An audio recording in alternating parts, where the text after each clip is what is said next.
we're back. I thought I'd do a little bit of a video talking about the process of transitioning so far. Spoilers, it's not fast. So, since last, if you remember, I made a video that I titled Change? This is completely like unthought through and unscripted, by the way. This is completely off the cuff. But I feel like I wanted to update you and talk a little bit about what's happened since. I've had a bunch of back and forth with a bunch of medical people. As you remember, potentially, the medical society isn't super up to date on the whole mental side of things. If you don't have a broken bone or a ruptured spleen or a escaped aorta, you probably won't get care very quickly, at least not around these parts. So I've been looking into the private sector. I've been looking into the personal care facilities that exist, and I wanted to see if I could potentially fund anything myself, either through taking a bank loan or dipping into my savings, etc. Turns out, as far as I'm aware, in Sweden, you're not allowed, legally, you cannot pay for hormone replacement therapy out of pocket. It has to be approved by and state funded. I can't just start that, unfortunately. Seemingly, I have to either leave the country if I want to do that, or I have to wait 20 months to get into the clinic, the facility that treats gender-related things around here. 20 months waiting to get into that, which I am on the waiting list for. I have a nice letter and everything. And then after you get in, it's another 12 months of further evaluation on their part, after which you can start hormone therapy. And then you have to be on hormone therapy for 2 years at least before you can apply to the state to legally change your gender on your passport and stuff like that. And then once you've gone through that process of bureaucracy,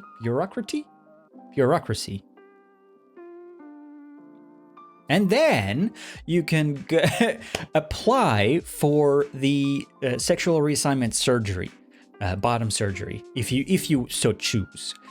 But you cannot get the bottom surgery before legally changing your gender first. You have to do that. Otherwise, you are not allowed to get bottom surgery. And as far as I'm aware, you cannot pay for it yourself either. So that is your only option unless you leave the country. Which, if you've been keeping up, means 20 months plus 12 months plus 24 months plus about 6 months for the application process to legally change your gender. Plus, after all of that, another estimated 24 to 36 months of waiting for the actual surgery.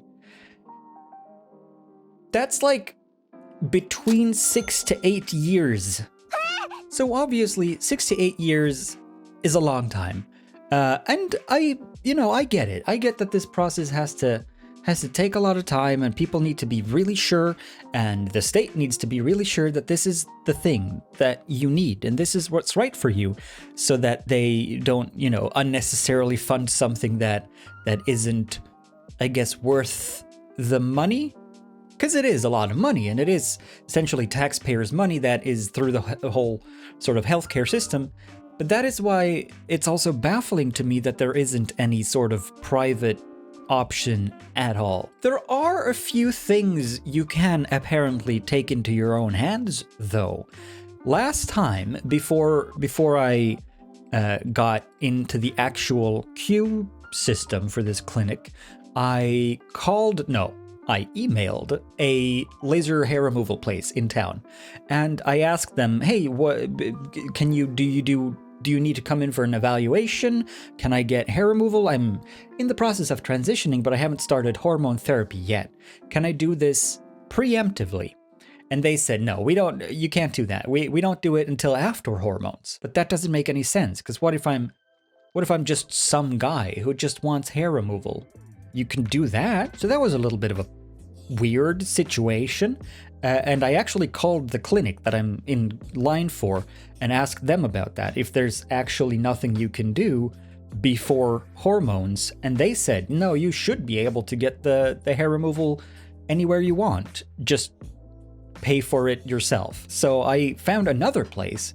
Well, actually, my mom found another place in town that does. It's a plastic surgeon place, but they do, you know, a bit of everything. You can get hair removal. You can get breast augmentations. You can get cool sculpting, which I have no idea what it is, but it seems to make bellies go away. 2 things. I'm having 2 things done, which is fun. Well, it's not fun. It's kind of fun.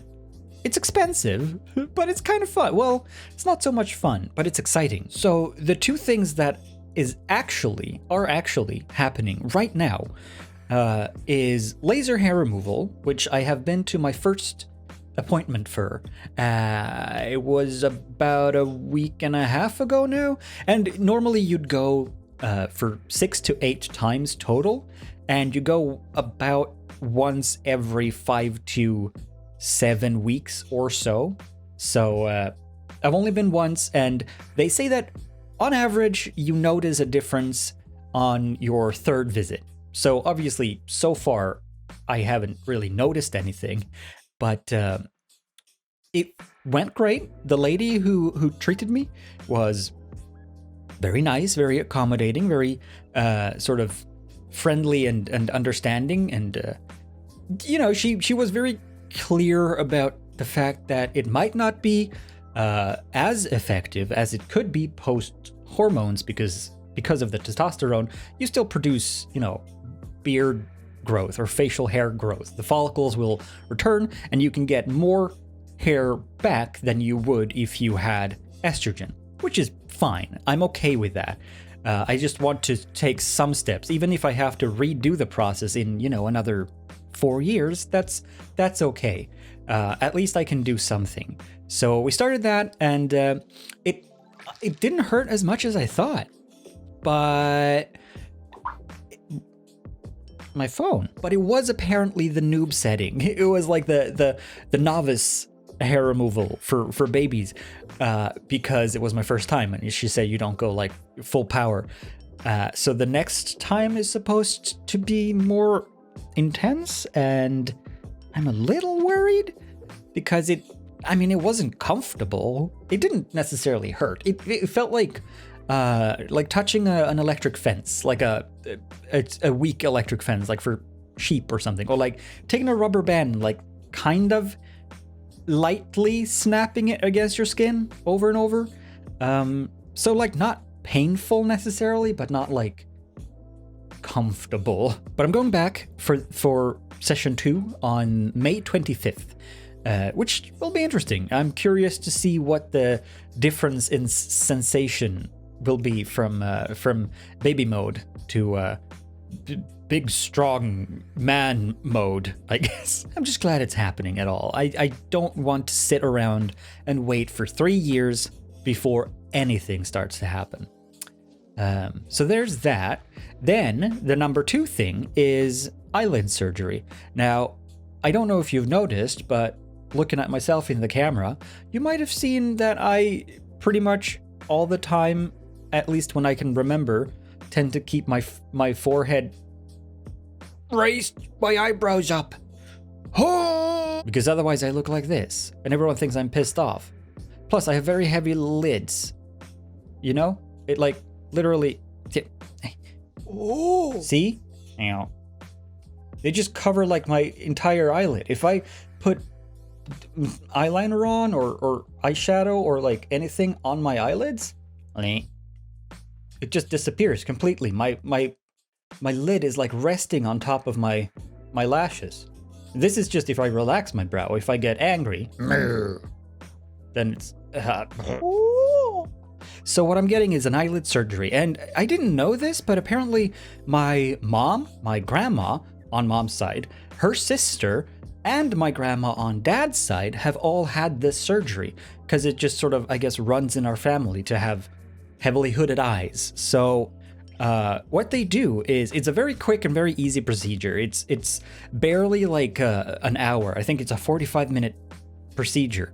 And you get anesthetized, so you're out during it. But basically what they do is they sedate you, and then while your eyes are closed and your face is completely relaxed and all that, they basically take tweezers and pinch on the skin under your eyebrow to see how much is loose, how much is extra, essentially. And then they cut out that amount of skin, like a crescent moon kind of shape above your eye, right in the natural crease of your eye, and then stitch with a tiny little thread that just sort of keeps it all in place and together.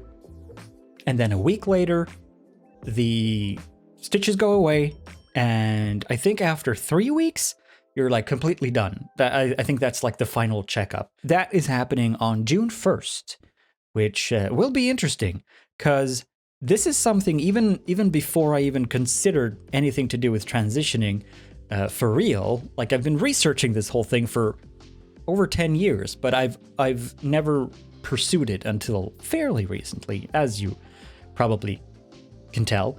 But I've always been annoyed at and self-conscious about my eyelids in particular, which is why I have trained myself to constantly raise my eyebrows, which in turn does that.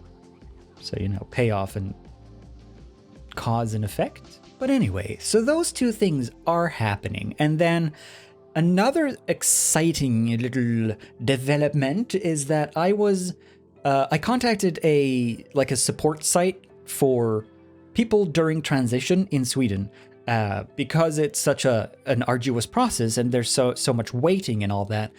They basically say on the website to just any questions you have, if you just want to talk, if you just want to vent about all this, please contact us, because we have the experience and the resources and the knowledge and the help. So they recommended this website called GenderGP, and I hadn't heard about them, so I was a little hesitant because it's an online clinic kind of deal. And anything that is like an online doctor, it raises a few flags, it rings a few warning bells, because you never know. Ordering medical things online seems like it has the potential to be very dodgy. But I looked into them for a bit, these GenderGP people, and I also saw that Natalie, or ContraPoints, follows them on Twitter, which also lended them some credibility in my eyes, because now there's a few separate individual verified sort of trusted sources. So I've contacted them, and I set up you filled in your life history with really complicated questions. It took 2 days to fill out the form for application. Which is good, because that means that they're not just willy-nilly throwing things around. They're actually taking the time and care. So I had a meeting, a video meeting with them on last Friday. And I got to talk to a lady who asked me about my childhood and my history and my education and all those things, and what I hope for and what I worry about and what I want out of treatment, etc. And from Friday then to get my results and to sort of start treatment, she said there's an estimate of 2 to 3 weeks, because they have teams that do this. That's why you pay them, because they work with this, or they work specifically to help people during transition. It's not part of the general medical healthcare system that also needs to treat people with pain in their toe. So, in my opinion, 2 to 3 weeks to be evaluated for treatment is a lot better than 2 to 3 years. So we'll see where that goes. But so far, so good. At least something is happening. Oh, and also, while I was at the clinic for my eyeballs and my hairballs, I asked the doctor, since I was speaking with a plastic surgeon anyway, and I was in his office and he had boobs all over the place. So I took the time to just sort of, hey, speaking of, do you do breast augmentation on like biological male people? Or do you like have to be a legal woman?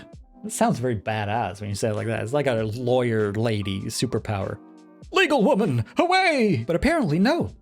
They just do it. Like, as long as you're healthy and there's not going to be any complications and you're really sure and you can pay for it, obviously, you can get breast augmentation. So I'm not doing that. I'm not gonna do that. I don't have planned surgeries or procedures for that.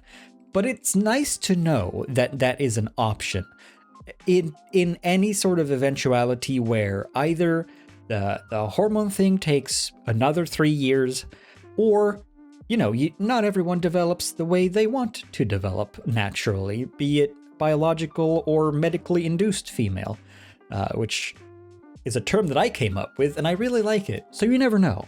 But it's nice to know that they don't have those sort of weird, archaic kind of predilections. It's like, no, it's gotta say F on your passport.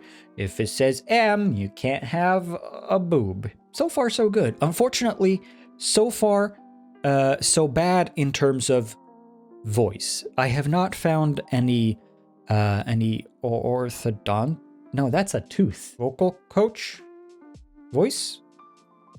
I have not found any tutor to help with vocal training. I did contact trans voice lessons, but that was 2 months ago, and I've yet to hear anything because she's like swamped. She had like 400 plus people in line a year ago, so I'm assuming that's only grown by now. But other than that, I haven't found anyone who offers sort of courses or classes or like one-to-one help with voice training. So if you know anyone, man, feel free to recommend. But hey, at least it's something. At least we got a lot of stuff going on. And we got the beard, and we got the eyeballs, and we got the GenderGP people, and that is pretty good for now. So that's a little quick update regarding the whole transition saga. To be continued, I guess. Follow me on Twitch? There's people walking around. Hell, you're not supposed to be outside. It's a pandemic. Die, I oughta. I'll see you around.